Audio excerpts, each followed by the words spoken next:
সবার প্রথমেই আজকে ফিজিক্স দিয়ে স্টার্ট করছি। তো ফিজিক্সের ফার্স্ট চ্যাপ্টারটাই হচ্ছে ইউনিট অ্যান্ড মেজারমেন্ট। তো ইউনিট অ্যান্ড মেজারমেন্ট চ্যাপ্টারটা পড়ার জন্য সবার ফার্স্টে আমাদের জানতে হবে বেসিকে যে ফিজিক্যাল কোয়ান্টিটি কাকে বলে, হোয়াট ইজ ফিজিক্যাল কোয়ান্টিটি। তাহলে যে কোয়ান্টিটিটাকে আমরা মেজার করতে পারবো সেটাকে আমরা ফিজিক্যাল কোয়ান্টিটি বলবো। তাহলে আমরা লিখতে পারি ফিজিক্যাল কোয়ান্টিটি কাকে বলে, সেটা আমরা লিখতে পারি কোয়ান্টিটি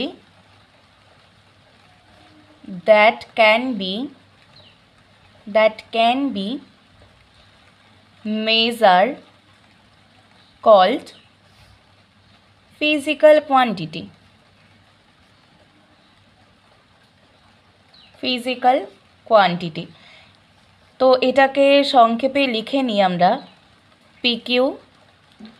তো এর এক্সাম্পল যদি আমরা দেখি তবে এক্সাম্পল কি বলতে পারি, লেন্থ একটা ফিজিক্যাল কোয়ান্টিটি, ভেলোসিটি একটা ফিজিক্যাল কোয়ান্টিটি, মাস একটা ফিজিক্যাল কোয়ান্টিটি, ফোর্স একটা physical quantity.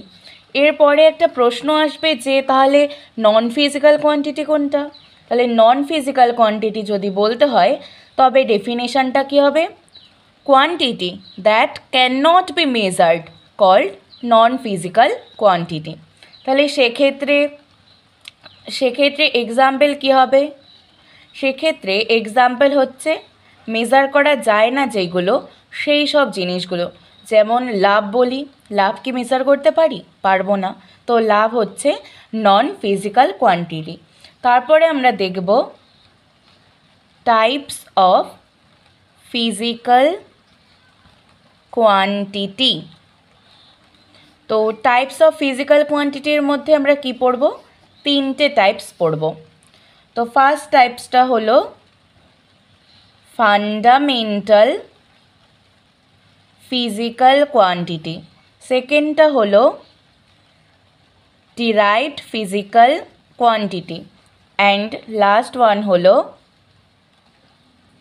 Supplementary physical quantity.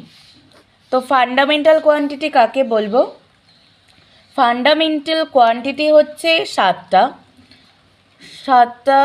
যেগুলো দিয়ে আমরা সব ফিজিক্যাল কোয়ান্টিটিটাকে বানাতে পারবো, কিন্তু ও নিজেকে বানানোর জন্য অন্য কারোর থেকে কিছু দরকার নেই। তো এর মধ্যে এক্সাম্পল আমরা কি পড়ব, সাতটা কোয়ান্টিটি আছে, এর মধ্যে পড়ব মাস, তারপরে পড়ব লেন্থ, তারপরে পড়ব টাইম,